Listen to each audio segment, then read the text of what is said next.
लक्षात ठेव, त्यासाठी वातावरण पोषक असावं लागतं. तुझ्या बाबतीतलं वातावरण तुला पोषक झालं नाही म्हणून तू दुसऱ्याला कमी लेखतोय. माझ्या वातावरणाचा तुझ्याशी कुठलाही संबंध नाही. आणि तेव्हा देवी लक्ष्मी मातेचं म्हटलंस, आराध्य दैवत माझे आहे. कोण? हे माझ्या अंगावर आहे. हे कुणाचं आहे? या विश्वात कश्यप ऋषी. या कश्यप ऋषींच्या 36 बायका. आता सगळ्यांना सांगत बसलो तर माझं काम अर्धवट राहणार. तेव्हा 36वी कनकदंडा, या कनकदंड्यानं हिरे माणिक मोतींना जन्म दिला. ते आमचे सगळे आमच्याकडे राहतात. तू मध्यंतरी म्हणून मला दिसले.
आता पुढे तुझा काही नाही, पुढे माझा प्रश्न आहे.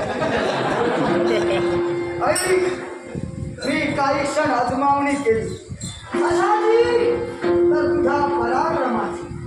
देवतत्वावर मात करण्यासाठी जातोय, पण मला कारण हवं. आणि ते कारण का तर ज्यानं देवतत्वाला ललकारलं त्याला मी अजमावल्यानंतर तो माझ्या सामर्थ्याचा, तो माझ्या योग्यतेचा, मी त्याच्या योग्यतेचा असं काही क्षण भासलं आणि या गोष्टीवर विश्वास बसला. म्हणून प्रथमतः मला तुझ्याशी नातं जोडायचं आणि ते नातं या विश्वात मित्रत्वाचं नातं. समान शिवे समान योद्धा विषयाची सख्यम एकमेकांच्या पलाची अजमावणी झाली. कुणीही कमकुवत नसून दोघंही समतुल्य आहे आणि मुळात मैत्रीचा हात लागतोय. या मैत्रीचा हात आणि पण या मित्रानं काय असं कारण ठेवून देव मेलेलो आहे. सुरतोय ते दिसतंय. लग्नाचा विचार मनात नव्हता, हा पण उगाचच माझ्या काकाने माझ्या लग्नाचा विचार मनात आणून दिला. पहिल्यांदा कुणाला नकोच असतं, कुणीतरी बिंबवणारा हवा. तुझा अनुभव काय? नाही काय, आम्ही वरून पाहत असतो ना. वरून पडण्यापेक्षा निशाचे तुम्ही रात्रीचे फिरत आता असता. रात्रीचं सगळंच काही पाहत राहिलं नाही आम्ही.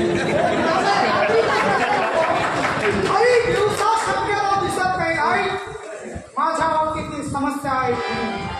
निर्माल्य देशीचे राजकर्ते राजे निर्माल्य यांची कन्या पद्मावती एकमेकांना मनानं पाहिलं, पण ज्येष्ठांच्या आज्ञे संबंधीशिवाय लग्न कार्य होणे म्हणून पित्याजवळ मागणी केली. पद्मावतीला सुद्धा नकार पद्मावतीला दिला. असा माझा नियम आहे. मला कळत नाही म्हणून हा खटाटोप सुरू आहे. तुला थेट नकार दिला. नकार दिला. कारण कळलं नाही. मला सांग, हे जर कारण कळलं नसेल तर माझ्या चारित्र्याला डाग नाही का? निश्चितच. आणि म्हणून ते का देवतत्वावर आक्रमण करण्यासाठी जात असेल. आणि त्यावेळी इंद्रदेवांचा राजा निर्माल्य हा जमाल आहे. काय? राजा निर्माल्यांच्या आणि माझ्या दरम्यान इंद्रदेव खाली उतरले.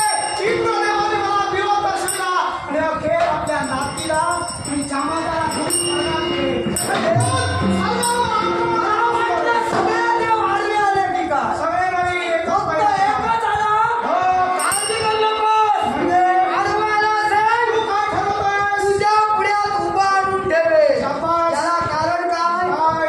तुझं कार्य आता स्थगित ठेव. म्हणजे लग्न नको? लग्न मी करणार. लग्न मी करणार. कारण त्या इंद्रदेवानं हस्तक्षेप करून स्वतःच्या नातीला जमाताला वाचविलं असेल असं त्याला वाटत असेल तर या कुशलिमाचा त्याग करून या मित्रासाठी हवा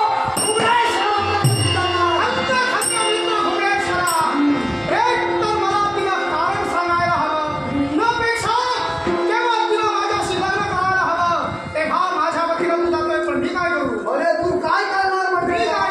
अरे या कुशलिमाचा थांब. व्यवस्था कशी हा म्हणजे तुला भूक लागली तर निश्चितच. काळजी करू नकोस. गाजऱ्याची फळं आणून ठेवलेली आहे. इंद्रदेवांना सांग. इंद्रदेव त्यांचे जामात निर्माल्य आणि पद्मावतीला शेवटचं दर्शन घ्यायला हात लावायला बोलले. अरे गाजराची फळं खाऊन मी मरणार नाही. मानव बरोबर आहे. मी विसरलो. अरे आमच्या आतडीला ते पडतं ते तुम्हाला खतपत ना. तुझी पचन शक्ती रांगे. ओय, ओय, ओय, ओय, ओय. एकच पद्मावती आणि नपेक्षा प्रश्नाचं उत्तर. निश्चित मनाला आपल्याला बक्षीस द्यावं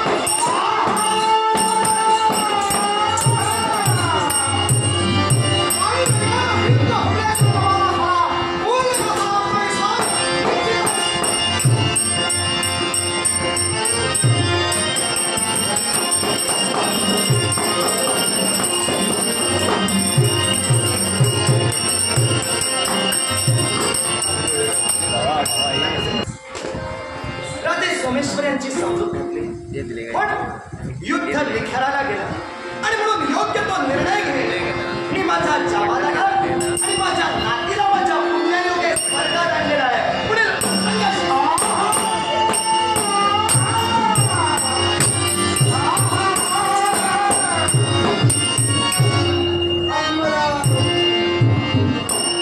राजा देवेंद्र राज्य करी. 33 कोट देवतांचे अधिपती देवराज देवेंद्र महाराज. कुशलिमाचा सम्राट शतघोडेश्वर प्रणाम करतो. कल्याण मंगलमय आशीर्वाद. शतघोडेश्वर कुशदीपाचे राज करते. आश्चर्य वाटलं. हो. केवळ कुशदीपांचा त्याग करून आपण देवराज देवेंद्र समोर आपली अनाहूत उपस्थिती दर्शवला. याला कारण स्वागत करतोय, पण स्पष्टीकरण हवंय.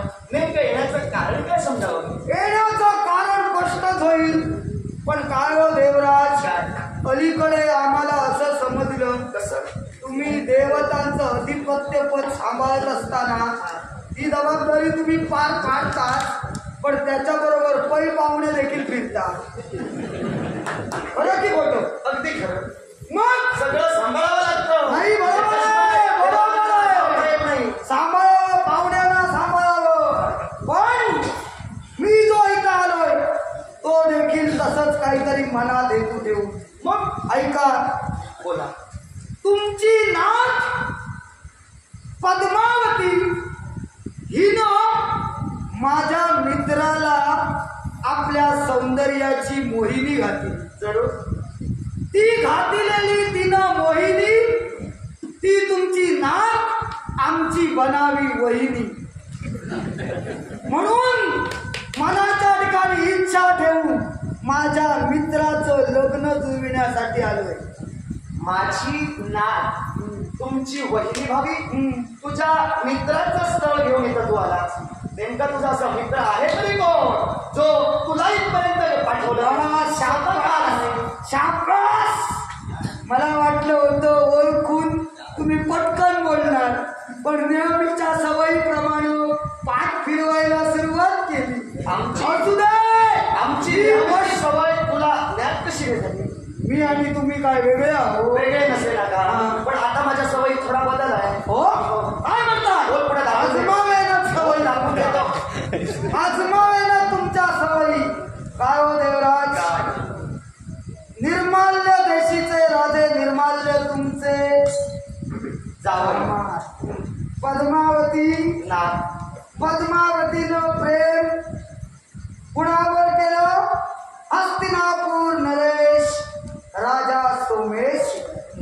आणि सोमेश्वर माझा मित्र आहे. या मित्राला पद्मावती लग्नासाठी वधू म्हणून योग्य होती.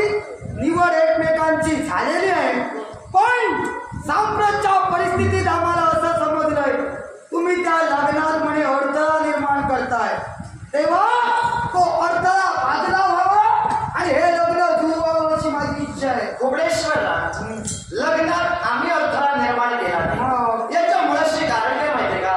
मला ज्ञान होतं आपण जे इथपर्यंत आला आणि आपण प्रथमताची मांडणी ठेवला बोलण्याची, त्यावरूनच माझा तो संशय होता तो रास्ता. आणि माझाही संशय खरा टाकला. तुम्ही पाठ फिरवताय.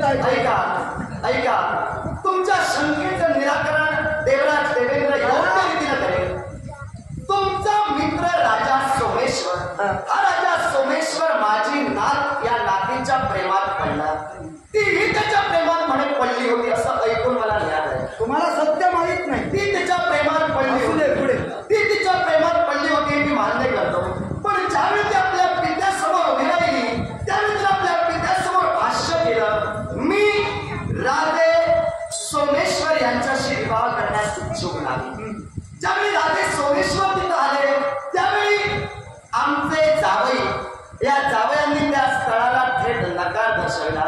आणि म्हणूनच तुमच्या मित्रांनं निखाराचं युद्ध त्या आमच्या जावयांशी केलं. आणि म्हणूनच ते माझे जावई म्हणून मी सासरा या नात्यानं त्यांना सहकार्य करण्याच्या उद्देशानं मृत्यूलोकात गेलो. म्हणजे देवेंद्र, तुम्ही मृत्यूलोकात गेलात ते पाहुणे म्हणून गेलात, हे खरं. मग तुम्ही पाहुणे म्हणून गेलात तर आता तुम्हाला राजा म्हणून काही विचारण्यात अर्थ वाटत नाही. तुम्ही तसं काही शिल्लकच ठेवत नाही. कारण तुम्ही जर का या सृष्टीच्या समस्त जीवांच्या रक्षणाची जबाबदारी घेतला, पृथ्वीवर वावरणारा जीव या जीवाची काळजी तुम्हाला देखील होती असं आम्हाला तुमच्या तत्वाला अनुसरून कळलं होतं. मग राजा सोमेश्वराच्या बाबतीत हा पक्षपात का केला? तो एकाच गोष्टीसाठी. पक्षपात असा शब्दप्रयोग इथं वापरणं मला तरी तुम्ही शब्द प्रयोग बघा, म्हणजे आता पुढे प्रयोगच करणार आहे. ते तुमचं काय ते तुम्ही करा, त्याबद्दल मी बोलणार नाही. पण मी पक्षपात केला नाही. जनिता दिवो जनिता पृथ्व्या, विश्वाचा स्थैर्य करता, विश्वाचा उद्योजक, विश्वाचा उत्पादन करता मी पाहुण्यांना सहकार्य करण्यासाठी गेलो. हे मूर्तिमंत सत्यच आहे. पण त्या पलीकडे जाऊन माझं तत्वही मी सतेज राखणार असतो. ते कोणत्याही दिना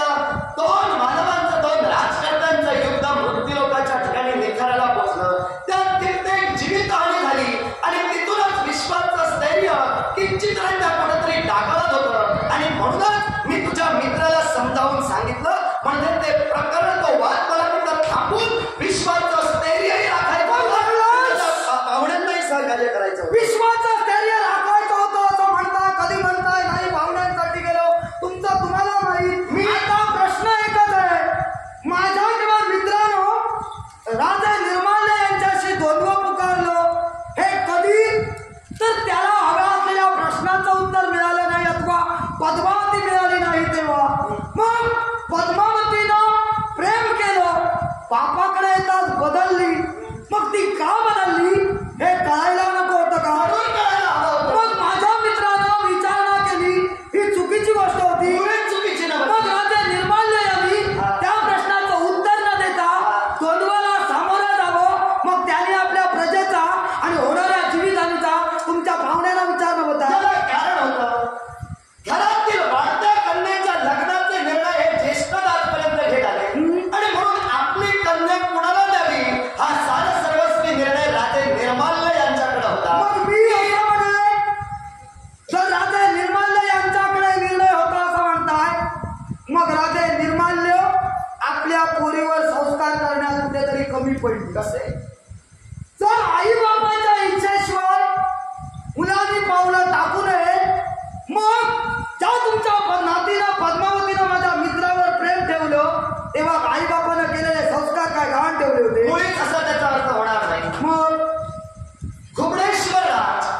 संस्कार गहाण माझी नात कधीही ठेवणार नाही. मग आई बाबाच्या मनाविरुद्ध जाऊन आधी प्रेम करून प्रेमाच्या आणाभाका करेपर्यंत तिची पावलं पडतात मग मी का म्हणू नये असं. मुळातच प्रेम ही एक उपजत भावना आहे. निसर्गाच्या सानिध्यात दोन तरुण मुलं एकत्र आली म्हटल्यावर निसर्गाने ती आपली लिखिमया घडली पण माझी नात संस्कार संपन्नतेचं जीवन जगणारी आपल्या पित्यासमोर ज्यावेळी उभी राहिली त्यावेळी पित्याच्या मनातील भावना कदाचित तिनं ओळखल्या असतील आणि नकार दिला असेल. काही काही क्षणासाठी जिनं प्रेम केलं होतं ते प्रेम बाजूला सारून पित्याची खऱ्या अर्थानं प्रतिष्ठा राखणारी माझी नात ही संस्कार संपन्नच आहे. तुमची ती संस्कार नात- गहाण ठेवणारी नाही. तुमची नात तुम्हाला संस्कार संपन्न वाटते आता तुमची नात तुम्हाला घेऊन बसा मग तुम्ही तुमचे जामात घेऊन बसा त्यांनी जा म्हणून सांगू नका मी येताना तुम्हाला विचारून आलो नाही तेव्हा जा म्हणून सांगू नका. ऐका नात आणि जामात तुमच्या पाशी ठेवा मनात काय चाललंय जामाताच्या हे म्हणे तिला कळलं नव्हतं तुम्हाला कळलं नव्हतं पण ते माझ्या मित्राला कळणं गरजेचं आहे. तेव्हा बापाकडे येतात पद्मावतीचा नकार येतोय म्हणजे काहीतरी कारण आहे ते कारण आम्हाला कळू द्या आम्हाला वैरत्व ठेवायचं नाही. शतगुबळेश्वर या मुळाशी मागं काहीतरी कारण निश्चितच आहे. मग ते कळायला हवं. मान्यच करतो मी तुझ्या मित्रालाही समजावून सांगितलं फक्त जर कारण कळायला हवं एवढी जर का तुझी इच्छा असेल तर त्यावरचा युद्ध हा पर्याय होऊ शकत नाही. काही काळ तू थांब काही काळ मी गेल्यानंतर मित्राकडे पावलं टाकली नाही मी सामंजस्यानं प्रश्न सोडविण्याचा तुमचं नाही मागचं सांगतो. मागचं घडून गेलं ते गेलं आता मी आलोय तेव्हा तुम्ही प्रश्नाचं उत्तर देत असाल वैरत्व आम्ही मिटवतो तयारी आहे आमची. मी तेच म्हणतोय बोला. फक्त जर तुम्हाला प्रश्नाचं उत्तरच हवं असेल तर तुम्ही काही काळ थांबा. देवराज! ही वेळ उत्तर घेण्याची नाही. काही काळ गेल्यानंतर मी स्वतः माझ्या नातीला विचारेन आणि नेमकं कारण काय आहे तुमच्यापर्यंत येऊन सांगेन. देवराज! तुम्ही वेळ नाही म्हणून सांगता नाही ही ती वेळ ही वेळ नाही म्हणून सांगता आम्हाला ते मान्य नाही याला कारण आहे. तुमची मला कळलं नाही. माझा मित्र मानवाच्या संस्कृतीत वाढलेला मी एका मानवाशी मैत्री केली तेव्हा त्याची सवय आहे आणि पर्यायानं आता आम्ही ती सवय लावून घेणार. चोरानं चोरी करून गेल्यानंतर पेटविलेल्या नंदादीपाला अर्थ नसतो पीक जळून गेल्यानंतर पडलेल्या पावसाला अर्थ नसतो. तुम्ही हवा तेवढा वेळ घ्याल वेळ येईल तुमची तेव्हा कारण सांगाल तोपर्यंत माझा मित्र या प्रश्नानं झुरत राहावा आणि मानसिक त्रास त्याला व्हावा हा का म्हणून. अरे या भावना तुम्हाला प्रिय आहे तुमच्या भावनेचे विचार तुम्हाला प्रिय आहेत मग माझ्या मित्राचं जीवन मला प्रिय आहे. या प्रश्नाच्या उत्तराकडे झोळत राहण्याचा संबंध देत नाही. का? तुझा मित्र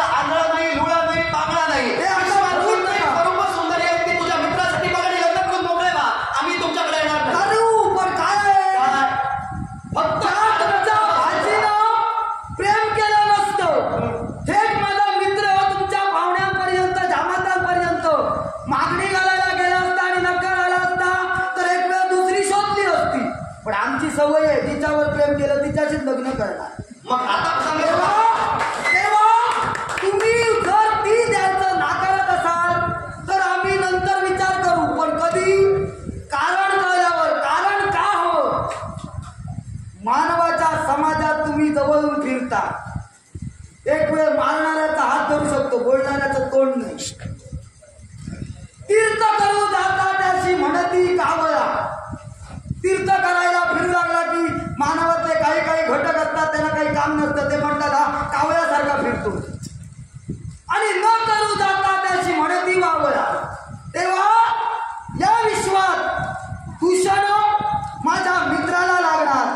पद्मावतीशी प्रेम असताना ते प्रेम पित्यानं नाकारिलो आणि कन्या द्यायची नाकारिली.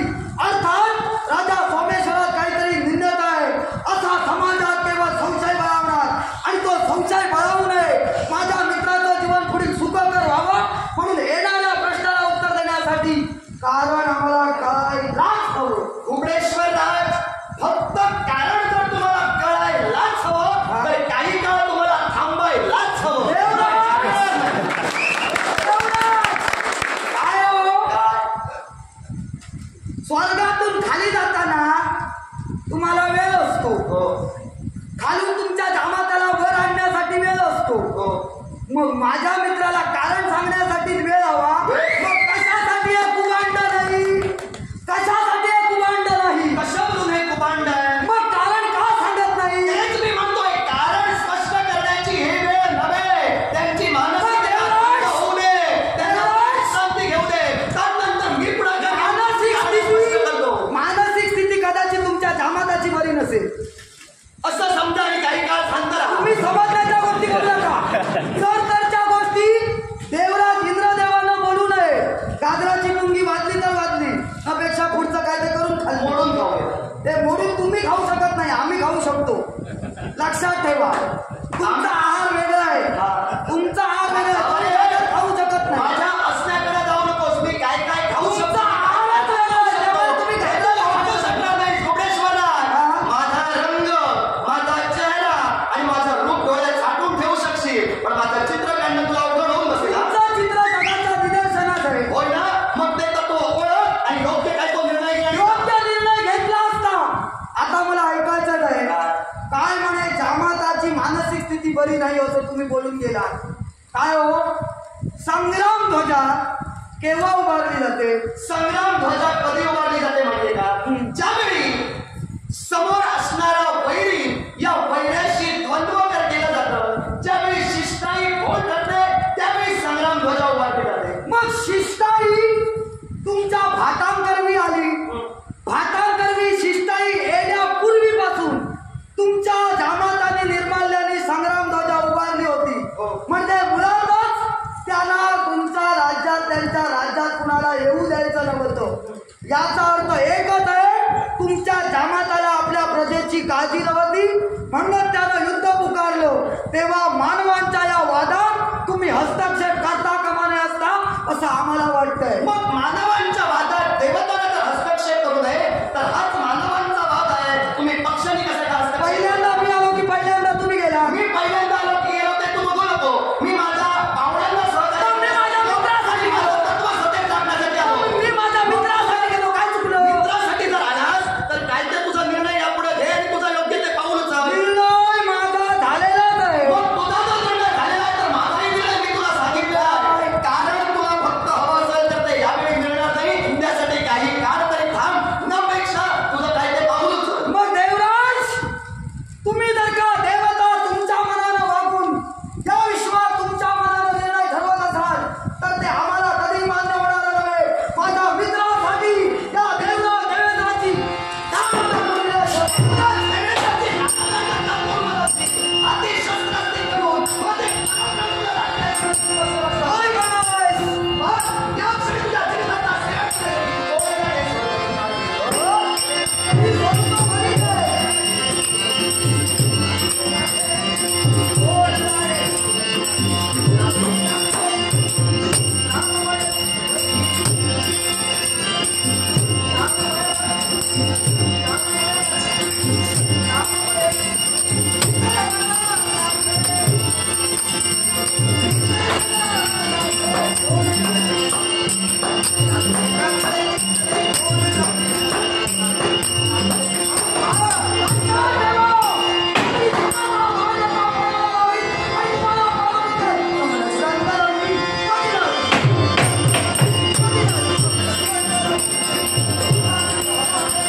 हे करणार आणि ते करणार. तू कुठं जाणार? हे मला माहिती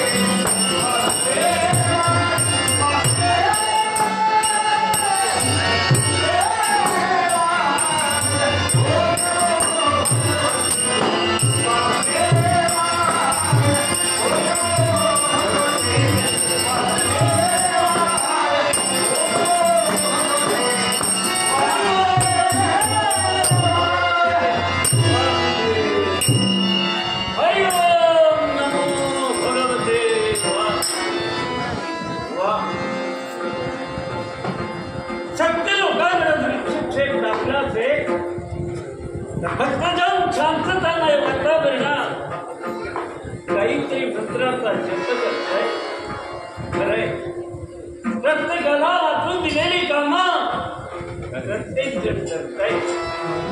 हे पाहून आहे, तू माझ्या माथे दिलेली जबाबदारी मला पूर्ण करायची आहे. ज्या ओंकारापासून ध्वनी निघाला आणि ध्वनीतून तू अगम्याचा तुझा देह निर्माण करून रजसत्व आणि तम या तीन गुणांना जन्म दिला. प्रत्येकाच्या माथी कामं दिले ना महम आहे. तुझा चरणी माझे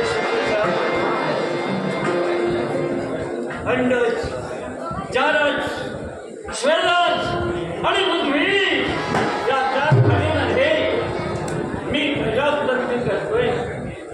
प्रत्येकाचं कर्म साध्या दिवशी शक्ती लिहिण्याचं कार्य करतंय आणि प्रत्येकाचा जन्मगाठी या सत्य लोकात जन्माच्या वेळी होत आहे. पण असू द्या, हे विश्वकार्य आहे. विश्वकार्य सुरळीत चालू राहणार आहे. रोज 1.25 प्राण्यांची घडामोड जबाबदारी माझी आहे. पण ध्यान चिंतनात निमग्न राहिल्याशिवाय या घडामोडीचा आढावा घेता येत नाही.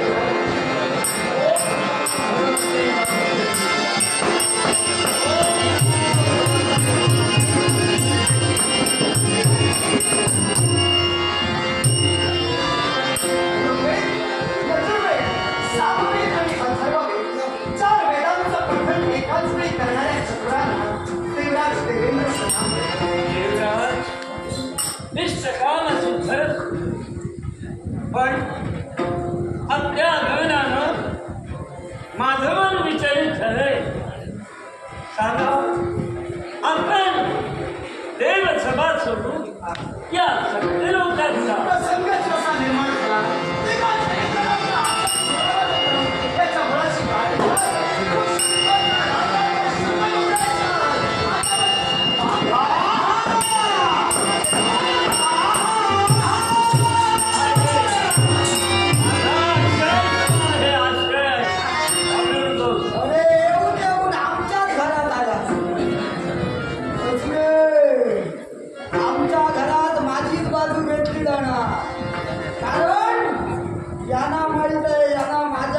पर्याय नाही. मग सावधगिरीनं पावलं टाकावी हे निश्चितच आहे.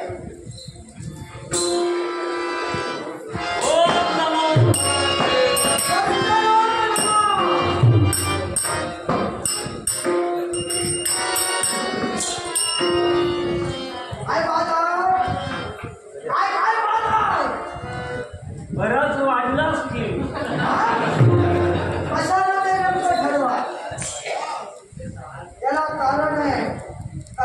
मी का विचारलं? नामकरणाच्या वेळेत मी गेलो आणि म्हणून म्हटलं बराच वाढलाच. बऱ्याच गोष्टी वाद झालेली आहे. माझे तुम्हाला आत्मावली केल्यानंतर कळेल. हरकत पण नाही. आता शिष्टाचार पहिल्यांदा पूर्ण होते. विध्वस्त पुत्र सुखांती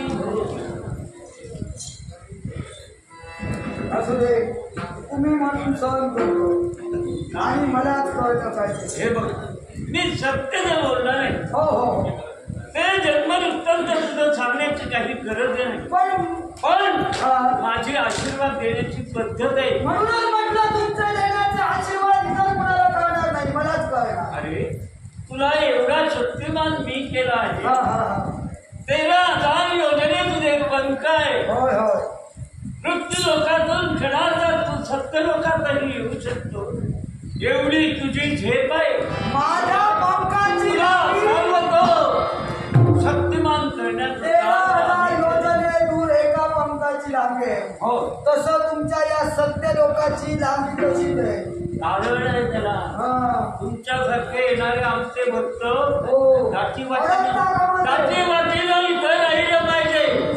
प्रत्येकाची सोय झाली पाहिजे. पण तुम्ही आता ज्यांची सोय करता ते आम्हाला मान्य नाही. म्हणजे आमच्या पूर्वी इथं कुणाचं आगमन झालंय? येतच असतात. आत्ता येतच असतात. आज आत्ता ताबडतोब कुणाचं आगमन झालं? हे बघ, कारण ज्यानं माझी भक्ती केली ते मरणारे प्राणी सत्य लोकातही येत असतात. आता तू म्हणतोयस आत्ता या घडीला कोण आलंय? हो. देवराज. मग तेच देवराज माझ्याशी द्वंद्व करून पळून आले. हा? होय होय द्वंद्व घालून. आणि याला अरे, कारण द्वंद्व घालून हो देवराज पळून आला. शाबास शाबास शाबास रे माझ्या प्रपक्रा. तुम्ही शाबासकी पराक्रमाला दिलात. हा तुमचा प्रपौत्र यावर समाधान मानणारा नव्हे. साम्राज्याच्या परिस्थितीत मी आलो होतो माझ्या मित्रासाठी. मित्र सोमेश्वर हा तुम्हाला तुम्ही पारखा नाही. त्यामुळे लग्न जुळवायचंय सोमेश्वराचं. लग्न. होय होय होय होय आणि ते हे लग्न कुबळेश्वरा, यांची नात पद्मावती हिच्याशी जुळवायचं होतं. यांनी मध्ये अटकाव केला. यांनी अडथळा निर्माण केला. म्हणून मला इथं यावं लागलं. जुळवायचंच होतं. अरे बापरे. आणि याच्या नाती बरोबर हा, बेल्या, तुला माहित आहे काय ते? जन्म घेताना या सत्य लोकात जन्माच्या गाठी मारल्या जातात. आणि ज्याच्या बरोबर लग्न ठरणार आहे त्याच्या बरोबर ठरणार. एखादा आंध्र असेल, एखादी वधू डोळच असेल, पण जे इथं लिहिलं जातं त्यावरूनच लग्न जुळतं. कदाचित यांची नात आणि तुमचा मित्र यांच्या गाठी असं फरक. हे बोलताना जरा विचार करा. कारण सोमेश्वर तुमचा नातू, हो तुम्ही आजोबा. हो स्वतःच्या नातवात खोट काढू नका. असं कसं? हे बघा, मी जगाच्या कल्याणासाठी आहे. जगाचं कल्याण करत असताना आणि महामायेनं दिलेलं कार्य करत असताना निपक्षपातीपणानं मला कार्य करावं लागतं. विराटजी, काही क्षण मी तुमच्या बोलण्यावर विश्वास ठेवतोय. तुम्ही म्हणता तशा गाठी आधी जुळल्या नव्हत्या. पण त्या पद्मावतीनं प्रेम केलं. कदाचित ते नकळतही प्रेम झालं असेल. पण प्रेम केल्यानंतर लग्नाची मागणी घालण्यासाठी सोमेश्वर राजे निर्माल्यापर्यंत गेला. तेव्हा पद्मावती नको, निर्माल्याही नको. त्या राजे निर्माल्याने का नकार दिला या प्रश्नाचं उत्तर मिळवून द्या. तुम्ही इथून निमूटपणे जाईल. म्हणजे मुलीनं होय म्हटलं. हो आधी होय म्हटलं, मग बदलली. मग बदलली. का बदलली तेच होतं. आणि राजानं आपलं हिंमत बदललेलं दिलं. होय ना? पण घुबडेश्वरा, काय ते? मला सांग, मुलगा जन्माला येऊ दे, हा, कन्या जन्माला येऊ दे, हा. जन्मपत्रिका कोण पाहत आहे? जन्मपत्रिका ज्योतिषाचार्य. ज्योतिषाचार्य. पण ती बघायला जातो कोण? बाप जातो. बाप जातो ना. हो. मग सोमेश्वर हा. आणि यांची नात यांच्या लग्नात काही दोष असतील हा. तर बापाला कळले असतील आणि म्हणून बापाला विरोध बोलू दे, केला. आम्हाला बोलू दे. बापाला बोलू दे, आम्हाला बोलू दे. बापाला कळलं सर्वच गोष्टी बोलून दाखवायच्या नसतात. हा.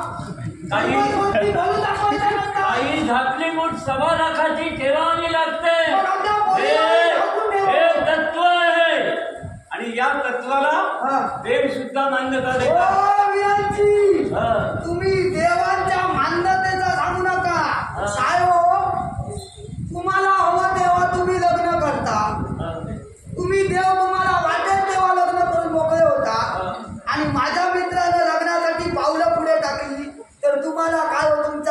काय खुपसू लागलं तुमच्या कामात? पोट आमचा उठत नाही. मग हे लग्न. आणि हे तुमच्या बाबतीत बोलतो. हो म्हणूनच म्हटलं पोट स्थूळ आमचा उठत नाही. पण दुखणं त्या दोघांचं चालू होतं आणि त्याच्यामुळं तुझ्यासारखी प्राणी याच्यात रडले जातात. हे बघ, मुंडेश्वर,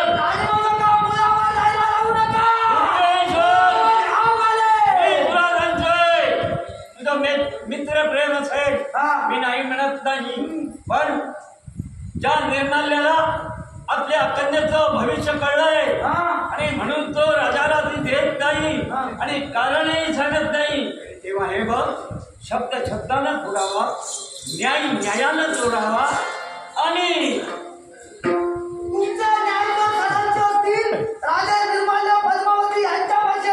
आता इथं न्याय दरबार बोलवा, कारण कळू द्या, आम्ही माघारी जाऊ. पण जर कारण कळत नसेल काय हो, तुम्ही माझ्या मित्रानं जरी विचार केला आणि आपल्या साम्यतेची योग्यतेची पाहिली होती, तुम्ही गवळ्याच्या पोरीबरोबर लग्न करून मोकळे झाला. ते तुम्हाला चाललं, तुम्ही तुमच्या का करू नये?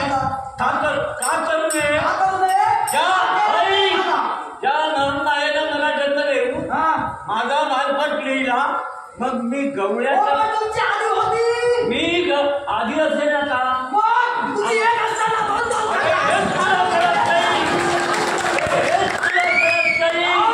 वास्तविक पक्ष आहे, तुला तुझा जन्म झाला. तुम्ही पक्षांचा वाद लावू नका. अरे पक्ष तुला जन्म झालाय. हे जाणून बघ. पक्ष तुला एक नर आणि एक मादी कधी एकत्र राहत नाही. आधीची असलेली मादी नंतर दुसऱ्या तुम्ही बोलाल तर अडचण निर्माण करा. अडचण नको. मी तुला सांगतोय, कर्माला मानलेला आहे. असं समजून पाहत केतकेने गायत्री यांनी घडणाऱ्या मार्गातली सर्व घडामोडी मला कथन केले आहे. त्या साक्षी निर्मल्याला सांगितलं, ऐका थांब, मी आता शोध करीन आणि तुझं लग्न लावून देईन. भुवनेश्वरा, युद्ध सुरुवात झाल्यापासून आजचा कितवा दिवस आहे? काल किती गेला? बघ तो थांबला. युद्ध पुकारला कोणी? प्रथमतः संग्राम ध्वजावर होऊनी कोणी? राजा निर्माल्याने. त्यानं कळत होतं पुढे जीवितहानी होणार काय होणार. आपलं राष्ट्र सुरक्षित असावं राष्ट्र सुरक्षित नाही, म्हणून ध्वजारोहण करून शत्रुपक्षाला जाग देणं हे प्रत्येक क्षत्रिय वीराचं कर्तव्य आहे आणि ते निर्माल्यानं केलंय. वीराजी, तुम्ही किती खरं बोलणार आणि किती खोटं बोलणार हे आम्हाला माहित आहे. हा सत्य लोक आहे. तुम्ही खोटं बोलत नाही तो अशांचा भाग नव्हे. तुम्ही बऱ्याच वेळा खोटेपणा केला. अरे विश्व कल्याणासाठी ते सगळं विश्व कल्याणासाठी बाजू मारू नका. बाजू हे माझं दुसरं. इतर भोगल्याला दिवसाची दृष्टी दिली नाही, पण माझा पौत्र म्हणून तुला दिवसाची दृष्टी दिली. पण हे देव आम्ही का करतो? आदर्शासाठी. आदर्श देवाने घालून दिला नाही, सुख दुःख देवाने भोगलं नाही, सामान्य जनाला म्हणून भोग आम्ही बघतो. हे तुमचं बरं आहे. श्रीमंतानं खाल्लं तर औषध आणि गरिबानं खाल्लं तर मी काय हो. अरे तुम्ही देवतानी केलं ते सगळं पुण्य. माझ्या मित्रानं याच्या आधी काय काय काम केलं. तू फळं खाताना जांभळ वृक्षाची खा खातो, कातेरा जोतेऱ्याची खा झाले. तुम्ही सुरुवातीला सांगितलं तेच ठीक आहे. तेव्हा हे बघ, काय ते जो प्रसंग असेल हे तुम्ही बनविलेलं आहे. हे जो प्रसंग आहे, त्या प्रसंगाला देवाला सामोरं जावं लागतं. विश्व कल्याणाचा समतोलपणा देवाला राखावा लागतो. आता समतोल ढासळला. कोणती गाडी ढासळा फोडली, तिथं पण हलविलं, तिथं लक्षात ठेवा. समतोल ढासळले, ढासळलेलं आहे. आणि तो समतोल थांबायचा असेल, पद्मावती निर्माल्य नापेक्षा कारण सांगा. भुवनेश्वर, आम्ही भेटलेला नंदादी आमच्यावर उलटू नये म्हणून तुला सूचना देतोय. आम्ही नाही, आम्ही उलटलं. देवरूपानं भेटलेला नंदादी तुझ्यासारखी पतंग की सिंधू पाहत असेल, गळून बेची राहत होते म्हणून म्हणतोय माझा पत्र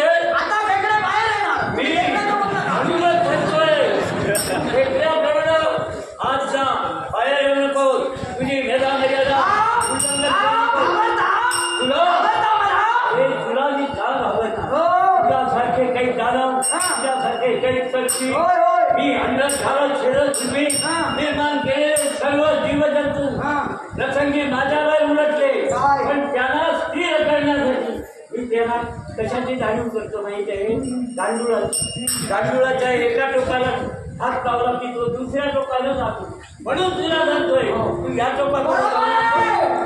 मी टोकाला हात लावलेला आहे.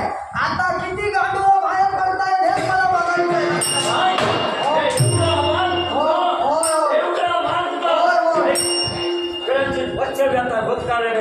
तो कृतीचा शब्द आहे आपल्या या विशाल बाबुनापुढे पंखानं वाऱ्यावर वार उधळण्याचा प्रयत्न करते प्रयत्न करते निर्माण करा असा काढून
गेलो तर माझ्या एवढी दाढी भरली या ग्रंथात